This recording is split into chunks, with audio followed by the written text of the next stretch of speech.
wabarakatuh. Waalaikumsalam warahmatullahi wabarakatuh. Beli ayam dan ikan berikat di pasar Jati Asih. Jati salam sudah lupa, kan ucapkan terima kasih. Alhamdulillah rabbil alamin. Asyhadu an la ilaha illallah wa asyhadu anna Muhammadan abduhu wa rasuluh. Wassalatu wassalamu ala nabiyyina Muhammad wa ala alihi wa man tabi'ahu ila yaumiddin. Rabbi shrah li sadri wa yassir li amri wa hlul min lisani yafqahu qawli, amma ba'du. Pada kesempatan ini tentu saja tiada ungkapan yang lebih indah kecuali rasa syukur kita kepada Allah Subhanahu wa taala atas begitu banyak nikmat yang kita rasakan bersama, terutama dua nikmat utama, yaitu nikmat iman dan nikmat Islam, sehingga dua nikmat utama tersebut tetap teguh kita pegang, tidak tergantikan oleh apapun, apalagi masalah duniawi. Dan dua nikmat yang sering kita lupakan atau kita lalaikan, kira-kira nikmat apa ini? Sehat. Nikmat sehat, betul sekali, dan nikmat kesempatan atau waktu, sehingga diringankan langkah kaki kita, kendaraan kita menuju ke tempat yang mulia, yaitu Masjid Al-Istiqomah ini, untuk memenuhi undangan bersama tentang pengajian bulanan yang alhamdulillah atas informasi. Selawat dan salam semoga tetap tercurah kepada junjungan kita, teladan kita, Nabi Muhammad SAW, keluarganya, para sahabatnya, dan para pengikutnya hingga akhir zaman. Ibu dan bapak sekalian yang dirahmati Allah, yang paling kita di zaman digitalisasi teknologi informasi dengan 4 ini ya, indikator, yaitu VUCA ya.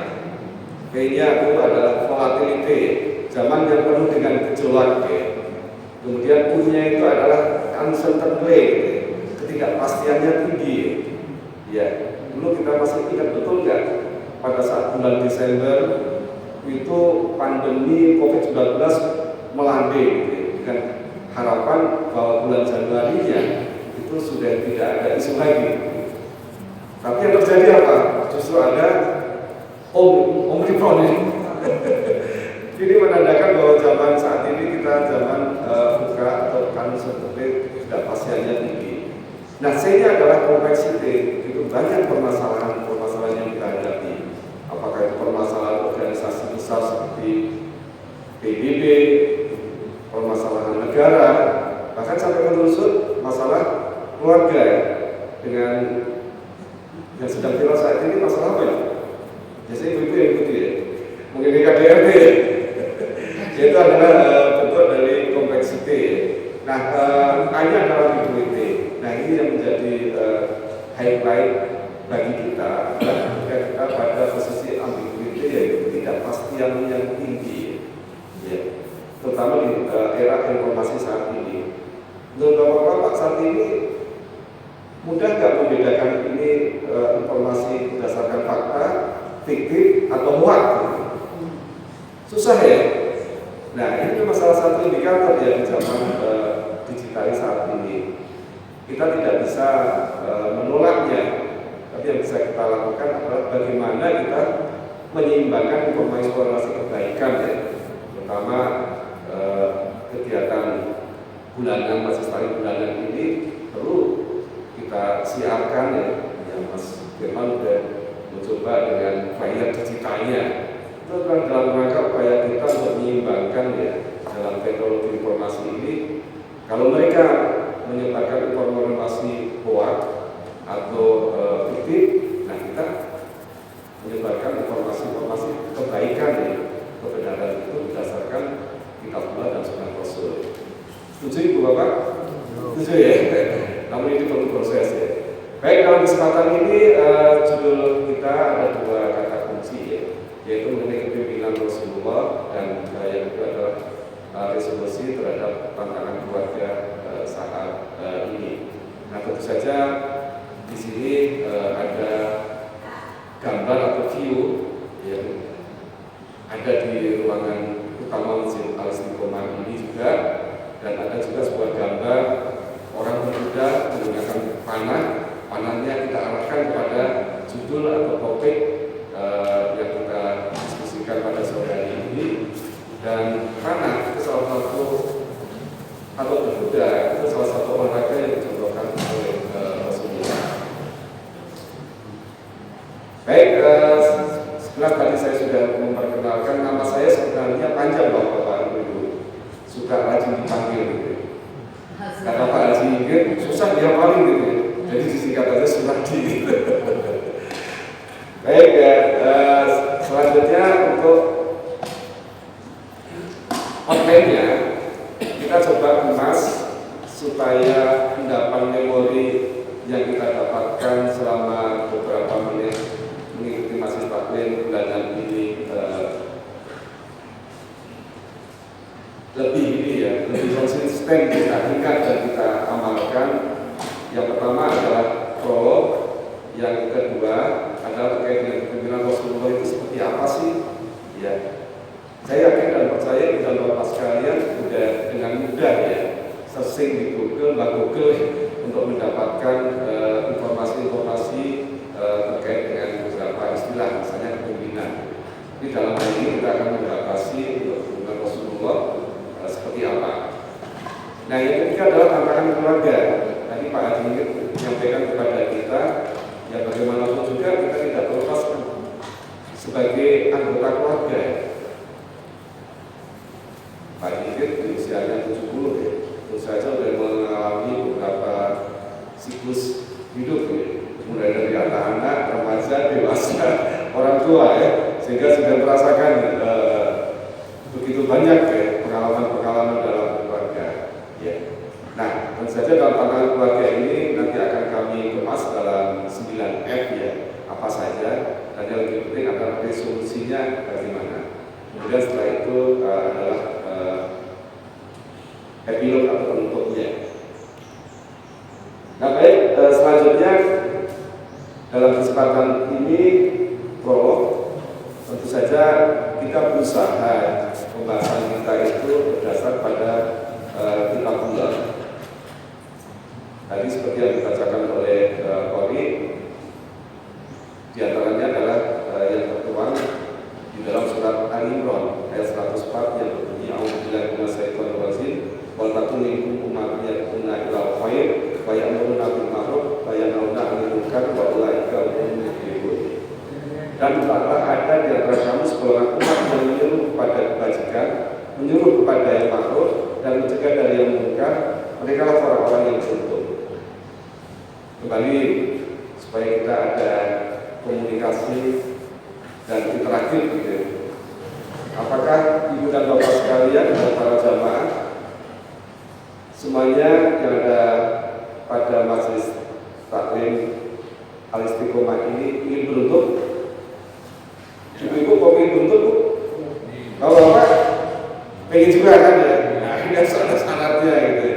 Kalau kita sepakat ingin beruntung, Allah telah memberikan petunjuk kepada kita supaya menyuruh pada kebajikan, menyuruh kepada yang ma'ruf dan mencegah dari yang munkar. Ya, itu kata kuncinya ya. Nah, kemudian selanjutnya untuk spiritual message yang kedua, ini tertuang di dalam surat Al-Asr ayat 18 yang artinya, orang-orang yang beriman bertakwalah kepada Allah.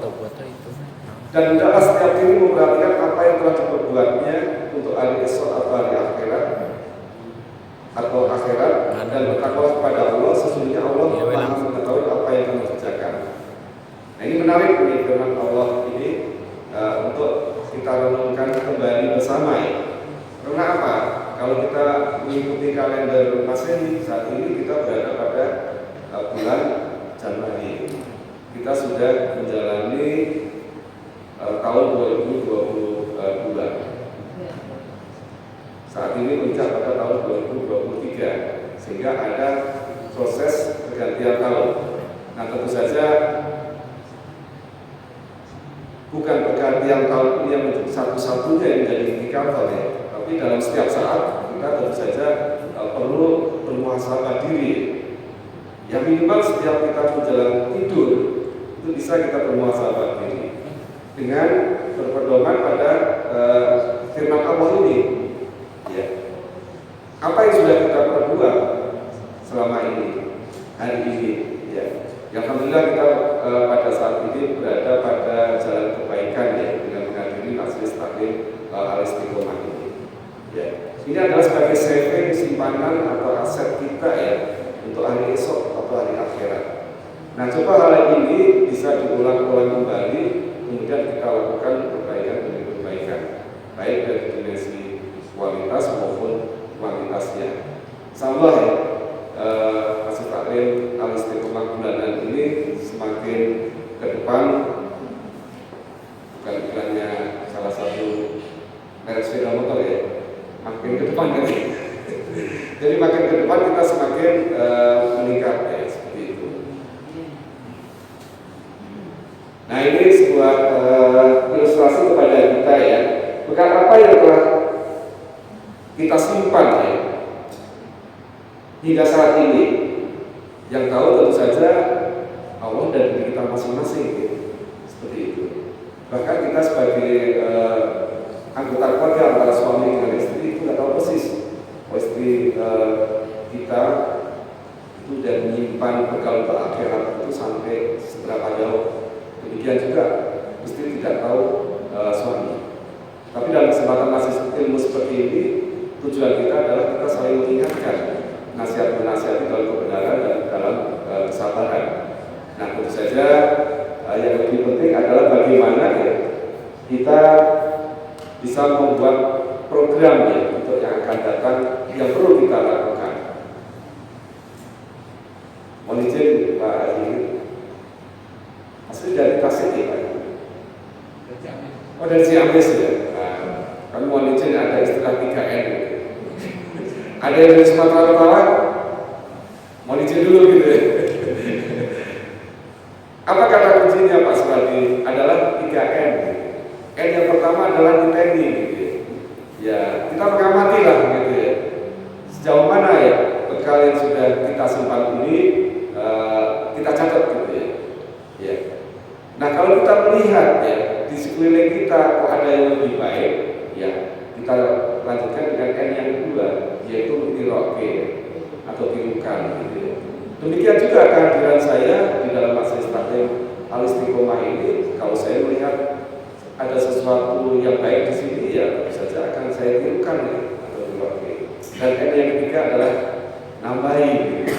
Ya, kita tidak berpuas diri ya dengan apa yang didapatkan saat ini, usahakan kita nambahi. Termasuk ya, kesempatan kita mengikuti majelis taklim Al-Istiqomah bulanan seperti ini. Ya, barangkali saat ini kita belum membawa catatan ya, bagaimana untuk bisa nambahi untuk pertemuan berikutnya. Ya, kita untuk yang akan datang saya bawa catatan lah gitu ya. Meskipun sekarang teknologi informasi sudah sangat membantu ya Bu ya, nggak perlu pakai notes, tapi udah pakai handphone aja ya. Bahkan pada saat itu juga langsung di-share ya, luar biasa teknologi informasi kalau kita manfaatkan. Oke. Baik, selanjutnya ini secara sekilas saja ya terkait dengan kehidupan kita, terutama pada saat kita menyusun program yang akan datang itu, tentu saja kita bisa mengkilas balik ya bagaimana visi, misi, strategi hidup kita ya, dan sekaligus action plan atau amalan yang kita lakukan. Nah, ini Allah telah memberikan petunjuk dalam surat Al-Qasas ya, surat ke-28 ayat 77 yang artinya, dan carilah pada apa yang telah dianugerahkan Allah kepadamu kebahagiaan negeri akhirat. Ya. Ini masih koma ya. Dan janganlah kamu melupakan bagianmu dari kenikmatan dunia. Kesimpulan kita pada hari ini. Jadi ada balancing, ada keseimbangan antara dunia dan akhirat ya. Nah, kemudian berikutnya, dan berbuatlah baiklah kepada orang lain, ini sebagai al-mu'minan nas, sebagaimana Allah telah berbuat baik kepadamu, dan janganlah kamu berbuat kerusakan di muka bumi. Sesungguhnya Allah tidak menyukai orang-orang yang berbuat kerusakan. Jadi kita boleh mencari akhirat, tapi tidak melupakan dunia, dan kita berbuat baik kepada sama. termasuk menghadiri hasil taklim al-istiqomah seperti ini adalah sebagai aktualisasi ya, berbuat baik kepada sesama. Yang tadinya kita belum kenal bisa saling kenal, yang sudah kenal bisa semakin akrab gitu. Dan ini bisa kita kembangkan dalam komunitas yang lebih besar lagi.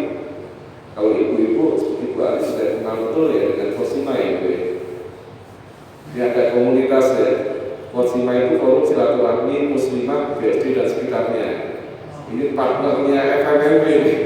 Kalau FMMB forum masjid mushola BSD dan sekitarnya. Dan ada satu lagi yaitu remaja, yaitu Karib, keluarga remaja Islam BSD dan sekitarnya. Alhamdulillah kita berada di dalam lingkungan yang ada 3 pilar utama tadi. Ada kalau WAS itu menyebutnya M3 ya, mak-mak milenial ini dengan Forsimanya ya. Kemudian ada bapak-bapaknya dengan FMMB-nya yang punya ikon S3 gitu ya. Ada yang sudah pernah dengar S3? Ada yang tahu S3 singkatan apa? Sapari Sabtu Subuh. Sapari Sabtu Subuh 100 gitu ya. Saya ikut kuliah S3 dari tahun 2007 Pak Zikir sampai sekarang nggak lulus ini. Karena ikutnya adalah Sapari Sabtu Subuh sejak tahun 2007 ya. Udah 16 tahun jalan ini ya. Kemudian ada karir. Ya saya jadi ingat, kalau ingat karir jadi ingat perjuangan saudara kita, sahabat kita ya Pak Topik ya. Alhamdulillah kita doakan mudah-mudahan beliau segera sembuh, sehat, bisa beraktivitas dan ibadah kembali. Mari kita sampaikan kita dengan membaca kita apa.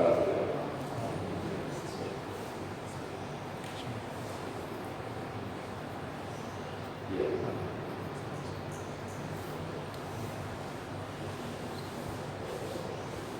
Amin. Terima kasih atas keikhlasan dengan Bapak sekalian untuk saya untuk kajian para kita. Baik, selanjutnya kita mencoba meluruskan niat kita ya, seperti yang tertuang di dalam surat Al-Dariyat ayat 56, wa ma khalaqtul jinna wal insa illa liya'budun. Dan aku tidak menciptakan jin dan manusia melainkan supaya mereka menyembahku. Ya. Saya baru ketemu dengan Pak Zikir sebentar saja sudah termotivasi ya bahwa sebuah gerakan syiar dan dakwah itu memang perlu kesabaran ya, dan Allah memberikan jaminan ketika kita berjuang pasti ada orang-orang yang berjuang di jalan Allah, apakah itu dari unsur bapak-bapaknya, ibu-ibu dengan masjid taklimnya, atau disingkat tadi misalnya simbol-simbol muslimahnya, atau remajanya. Nah yang menarik diskusi kecil saya dengan Pak Zikir tadi adalah terkait dengan remaja. Remaja itu ciri khasnya pengalaman kami seperti ini, Bunda Bapak sekalian. Ketika SD itu kita edukasi, SMP kita edukasi, SMA kita edukasi. Setelah lulus SMA kira-kira masih tetap berdomisili di sekitar kita atau jauh dari kita gitu ya. Kebanyakan jauh dari kita ya, karena harus melanjutkan studi ke perguruan tinggi yang rata-rata jauh dari kita ya.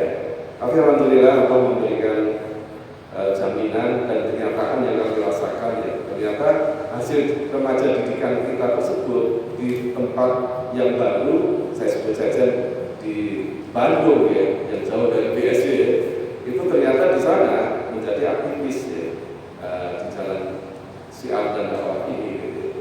Nah kemudian pertanyaan berikutnya, setelah lulus dari sana kira-kira kembali lagi ke BSD atau kerja di tempatnya berbeda lagi ya? Rata-rata berbeda juga kan ya, tapi insya Allah kita punya keyakinan didikan kita terhadap remaja kita, apakah orang terdekat di antara kita itu di tempat yang baru akan menjadi simbol-simbol ya sebagai penguat gerakan syiar dan dakwah. Makanya kita confident lah, yakin dan percaya seperti itu. Oke. Baik, ini sebagai introspeksi kepada kita saja. Sebenarnya dalam 24 jam ini alokasi waktu yang kita gunakan untuk apa saja.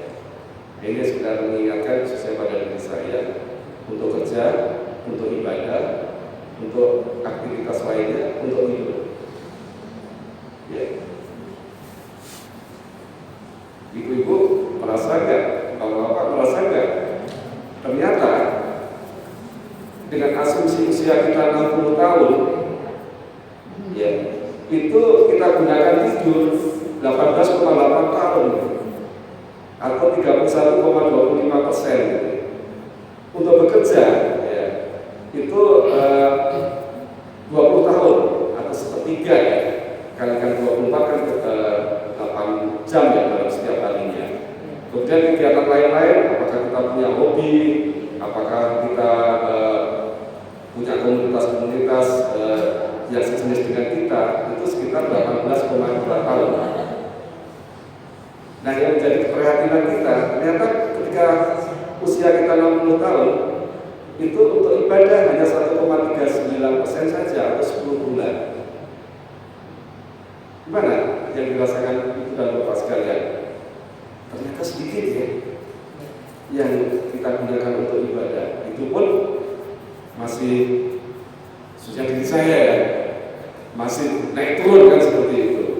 Nah, bagaimana solusinya bagi kita?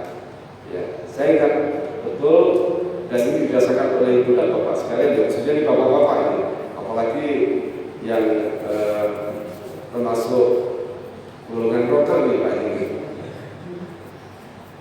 Mas Firman masuk golongan dokter ya? Oke. Maksudnya apa golongan dokter itu Pak Seladi? Bukan kereta ini. Pagi-pagi sudah berangkat gitu ya, bekerja di Jakarta ya. Nanti sore pulang, bahkan sampai ke rumah malam pagi. Nah, waktu yang kita sediakan itu habislah untuk bekerja, untuk perjalanan dan seterusnya. Untuk ibadah sangat minim sekali. Secara kuantitatif atau secara matematis hanya 1,39% saja. Nah, bagaimana untuk bisa memberikan makna kehidupan ini supaya bernilai ibadah? Kuncinya tadi di surat Al-Dariyat ayat 46 tadi, bahwa segala hal aktivitas yang kita lakukan kita niatkan untuk maksudnya untuk apa? Untuk ibadah ya. Jawabannya udah mantap ya. Berarti semua sudah sudah betul ya, on the track ya, bahwa semua aktivitas yang kita lakukan adalah ibadah ya. Sehingga secara keseluruhan termasuk tidur itu juga bernilai ibadah, karena ketika waktu kita mau tidur itu kita sudah berdoa ya pada Allah Subhanahu wa taala gitu ya. Ketika bangun juga kita berdoa seperti itu ya. Baik, kita pada pointers yang kedua ya, terkait dengan kepemimpinan Rasulullah ya. Ini ada sebuah pertanyaan yang menarik ya, khususnya pada diri saya. Kalau kita mengenal kepemimpinan Rasulullah itu, di benak kita yang tersirat kepemimpinan apa? Mas Firman? Gak usah baca ini dulu kan. Kalau kita ingat Rasulullah, wah, Rasulullah sebagai pemimpin apa?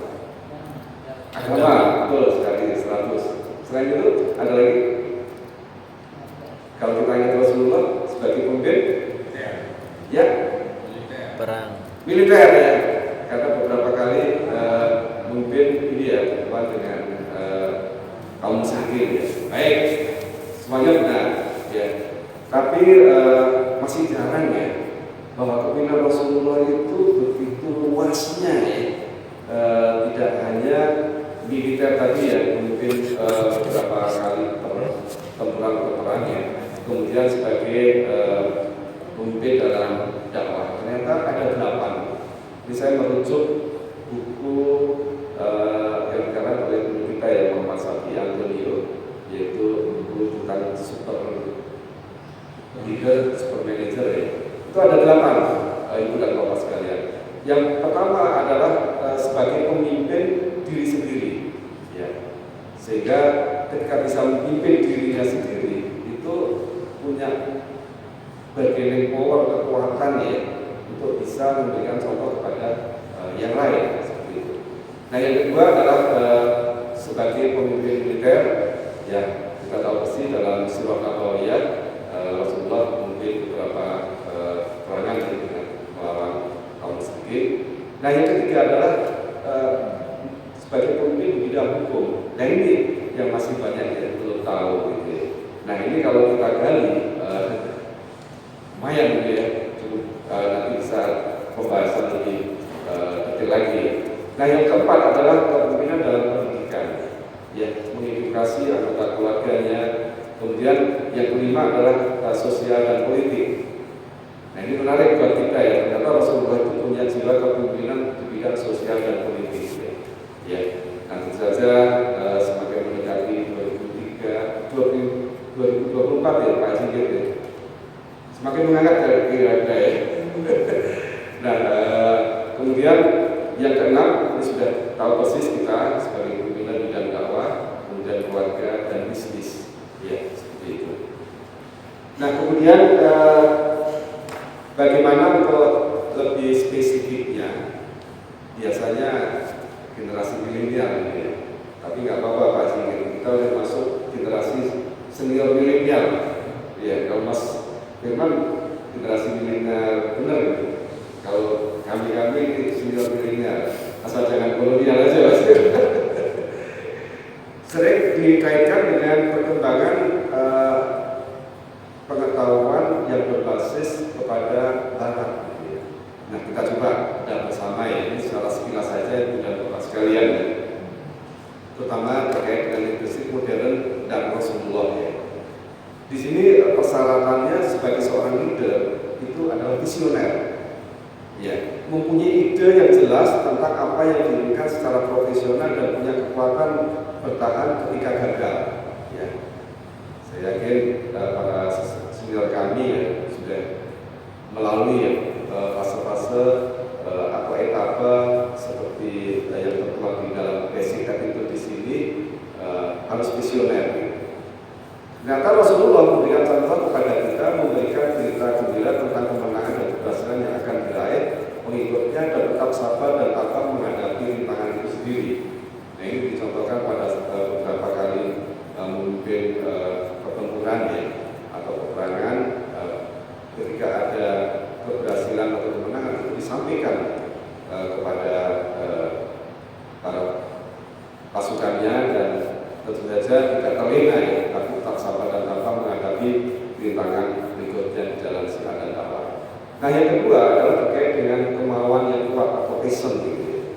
Mencintai apa yang dikerjakan, kesungguhan menjalani hidup, bekerja, profesi dan bertindak. Nah ini yang perlu kita pupuk. Ternyata Rasulullah sudah memberikan contoh kepada kita sabar, tabah dan sungguh-sungguh menghadapi musuh-musuh dalam hal ini adalah musuh batilan ya, seperti itu. Kemudian integriti, teguh memegang prinsip dan belajar dari pengalaman. Rasulullah memberikan contoh kepada kita komitmen terhadap apa yang dikatakan dan membangun tim yang tangguh. Ya,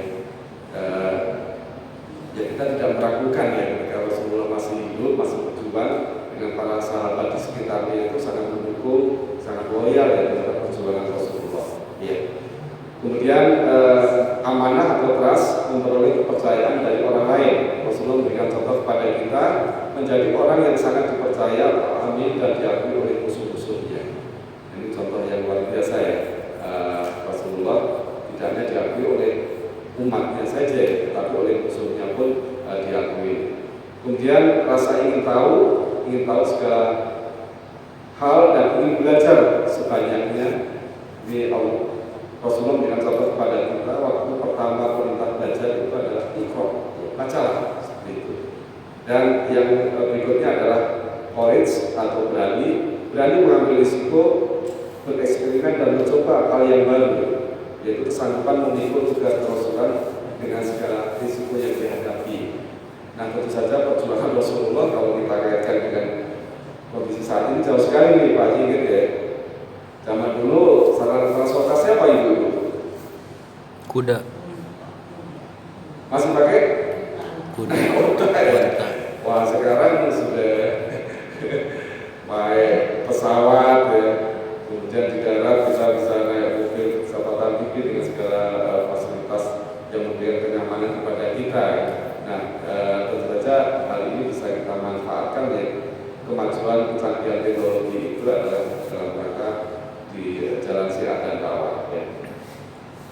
Baik, selanjutnya, nah, pointers yang ketiga adalah terkait dengan tantangan. Gitu ya.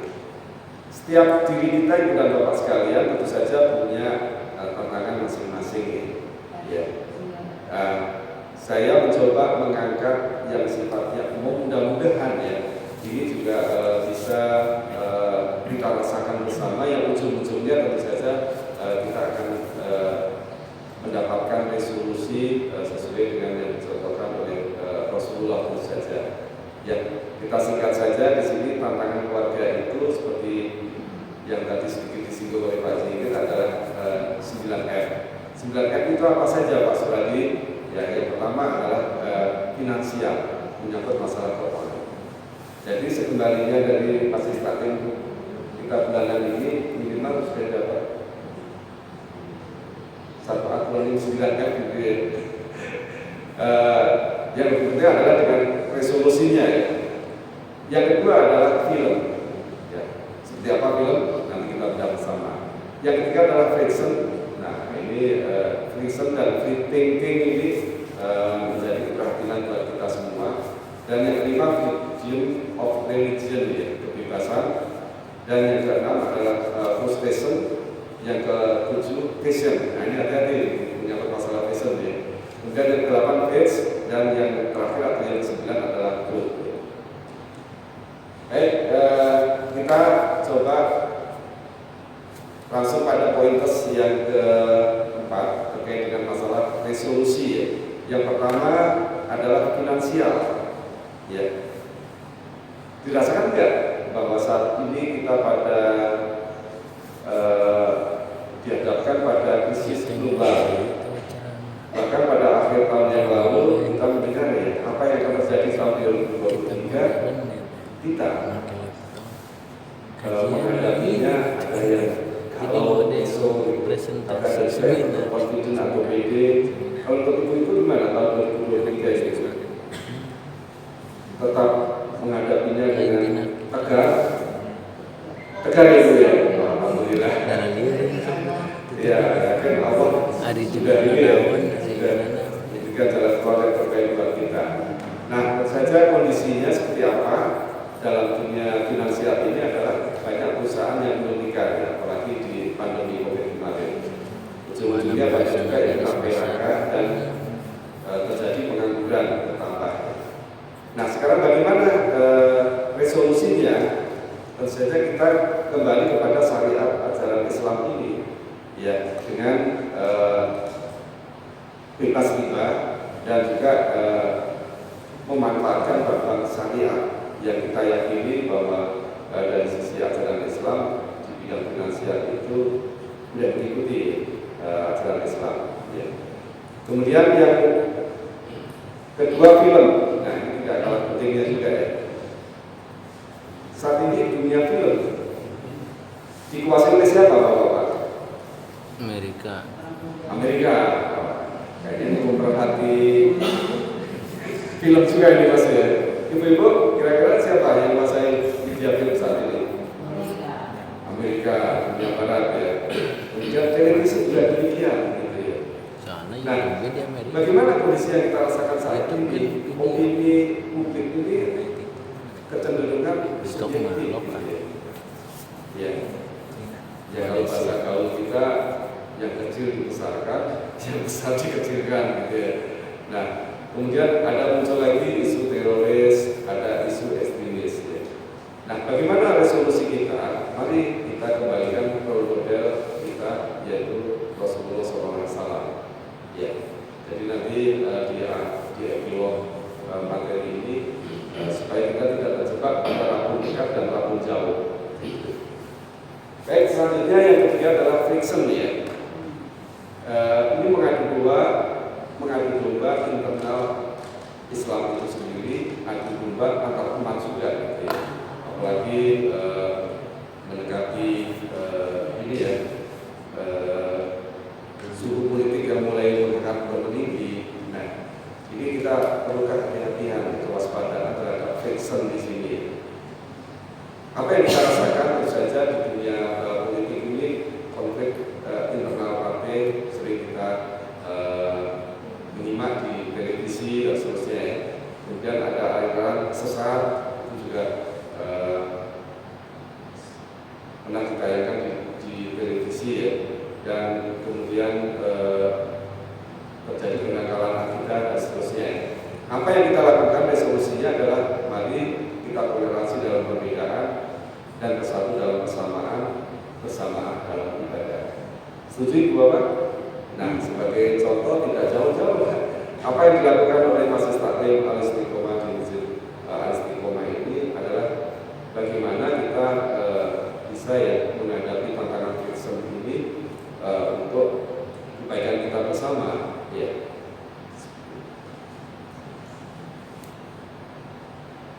Baik, selanjutnya adalah free thinking. Ini kondisinya ciri-cirinya seperti apa? Adalah kebebasan berpikir, kebebasan berekspresi. Apalagi kalau kita kaitkan dengan ini urusan HAM, asasi manusia. Yang kita rasakan saat ini adalah kartun pelecehan Nabi, kartun pelecehan para guru kita atau ulama kita. Kemudian subjek kita terhadap Sirat Nabawiyah. Ya.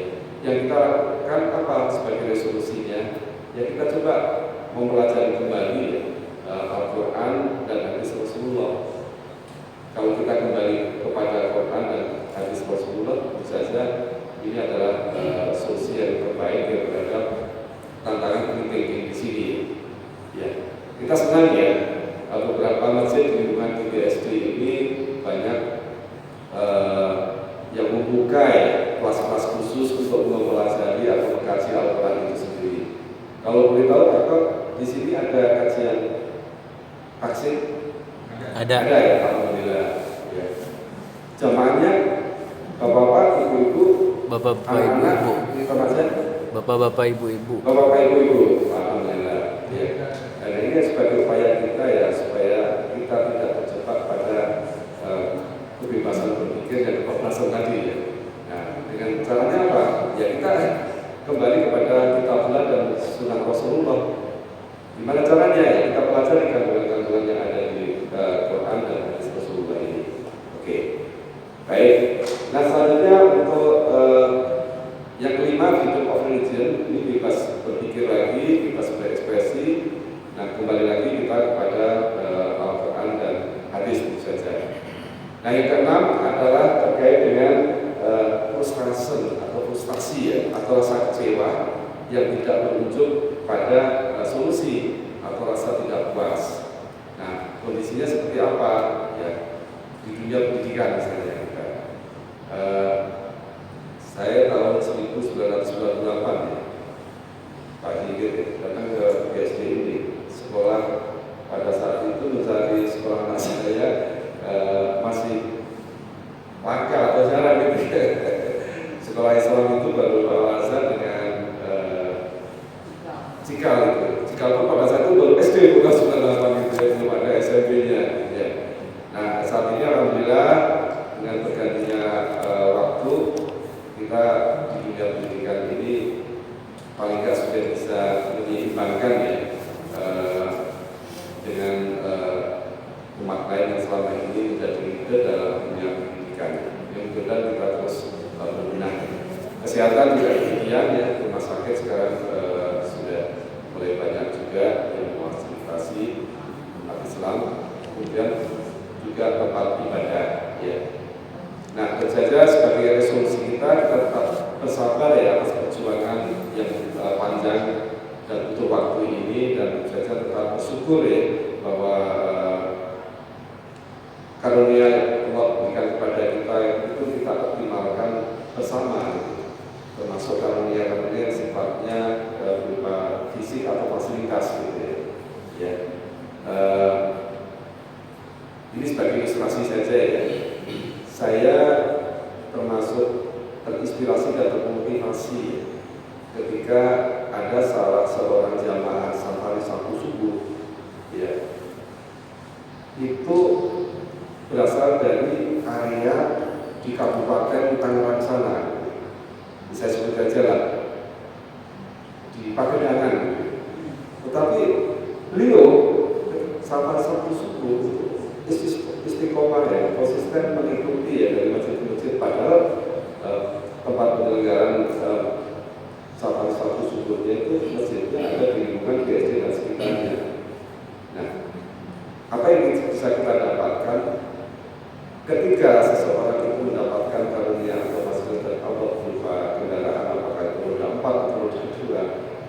manfaatkan untuk jalan kebaikan, syiar dan dakwah, alhamdulillah itu akan menambah rasa syukur kita atas karunia Allah yang diberikan kepada kita, dan kita tetap sabar untuk berjuang di jalan syiar dan dakwah ini.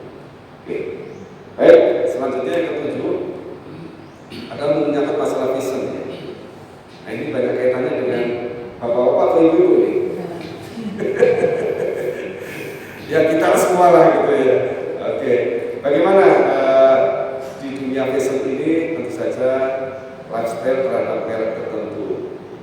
Apa yang dirasakan ibu-ibu saat ini? Kalau menggunakan fashion, apakah ada merek tertentu yang menjadi idola gitu? Ada nggak kira-kira itu? Banyak.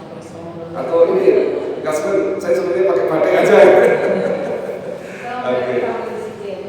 Iya. Ada juga tren terhadap desain mode. Ya boleh dan saja, yang penting memenuhi saja.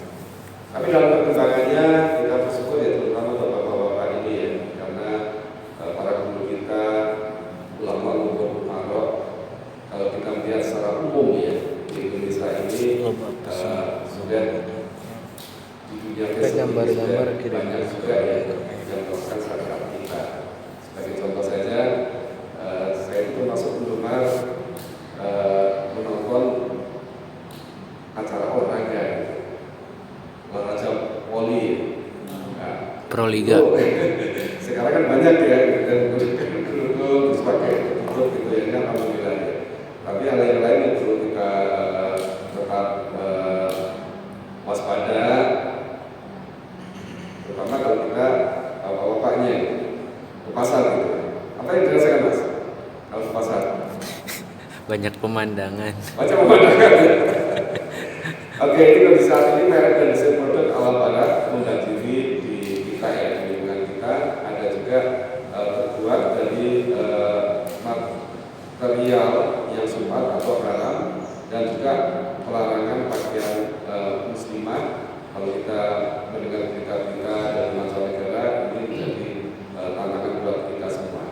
Tapi alhamdulillah ya, di tingkat global ini, terutama ketika kemarin menyelenggarakan sepak bola Liga Dunia di Qatar ya, alhamdulillah kita bersyukur banyak sekali yang masuk Islam, baik itu iman maupun atas hidayah, atas kesadaran sendiri ya, bahwa Islam itu damai, Islam itu cinta, dan Islam itu bisa gitu ya. Selama ini kalau kita melihat event-event dunia itu seperti olahraga sepak bola, selama itu selenggarakannya di mana? Eropa. Eropa, Dunia Barat, gitu ya. Ternyata di Qatar pun bisa kan hal itu. Ya. Kemudian solusinya kita menutup aurat dan Islami. Kami yakin dan percaya dengan ibu-ibu Aziz Takdir Istiqomah ini adalah sebagai role model atau sekaligus penggerak untuk mempengaruhi yang lain tetap menutup aurat dan Islami. Baik, selanjutnya terkait dengan Fed, ini ada panggilan mistik atau aliran klinik. Ini perlu kita waspadai bersama ya. Kondisi saat ini masih marak ya, dengan adanya hukum bahkan terang-terangan ya, dengan dunia santetnya dan tarifnya berapa gitu ya, kita prihatin seperti itu. Tapi kembali lagi kita sebagai umat Islam, mari kita berpegang teguh kepada Al-Quran dan hadis. Kemudian terakhir nih yang ke-9 adalah makanan gitu ya. Produk haram, networking marketingnya, seperti yang kita rasakan saat ini, makanan mengandung babi, ini perlu hati-hati buat kita, termasuk juga di bidang kesehatan atau obat-obatan. Nah, resolusinya seperti apa? Yang alhamdulillah saat ini ada produk-produk makanan itu yang harus berlabel ya, dari MUI, ya kita percaya, kita berpikir ini sebagai upaya kita bersama supaya kita tidak mengkonsumsi ya hal-hal yang sifatnya haram, subhat seperti itu ya, dengan adanya label halal dari MUI.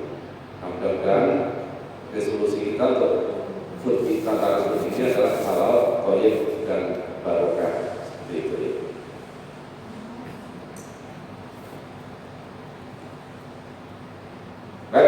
baik, resolusi tersebut kita kemas di dalam 5 pilar kunci kesuksesan ya. Jadi saya yakin dan percaya yang ada di sini punya kendaraan roda 4 ya. Ini sebagai ilustrasi yang mudah aja buat kita ya. Di dalam mobil kita itu ada gas. Gunanya apa?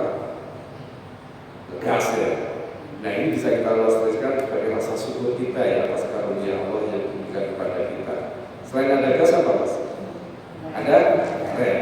Nah ini mengilustrasikan perlunya kesabaran kita, terutama dalam menghadapi tantangan.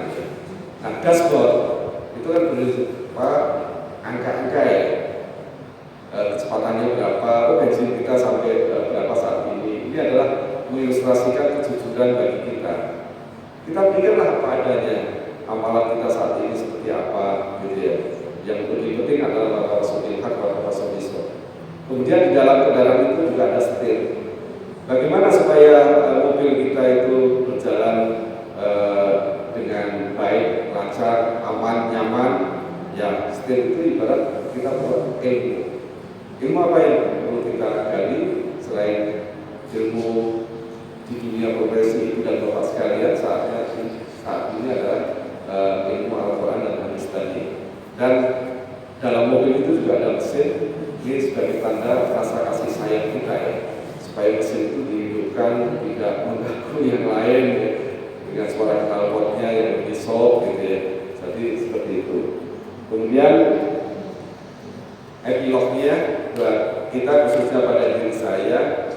Mari kesempatan yang berharga ini kita gunakan sebagai time to recharge ya. Jadi waktu untuk mengisi ulang ya hidup dan kehidupan kita ini. Setuju nggak itu Bapak sekalian? Ya, pertanyaan berikutnya, caranya seperti apa Mas Nadi? Ya dengan adanya masjid taklim Al-Istiqomah bulanan seperti ini dan juga kegiatan tadi Pak Ketua DKM Al-Istiqomah ini menyampaikan ada taksir ya. Al-Quran itu adalah cara-cara kita yang secara kasat mata atau real itu untuk mengisi ya, kayak kuritas ya, mengisi waktu kehidupan kita terhadap hal-hal yang kebaikan dan kebenaran itu sendiri ya. Nah ini yang menarik tadi saya katakan bagaimana kita memandang Rasulullah. Kita nggak boleh hanya ragu dekat saja. Oh bahwa Rasulullah itu hanya sebagai pemimpin agama, sebagai pemimpin dakwah saja, ya. Islam hanya ketika di masjid saja, ya. Tapi kita juga tidak boleh ragu jauh seperti yang dilakukan oleh kaum-kaum orientalis dengan subjektivitasnya tinggi dalam diri Rasulullah, kemudian membuat karikatur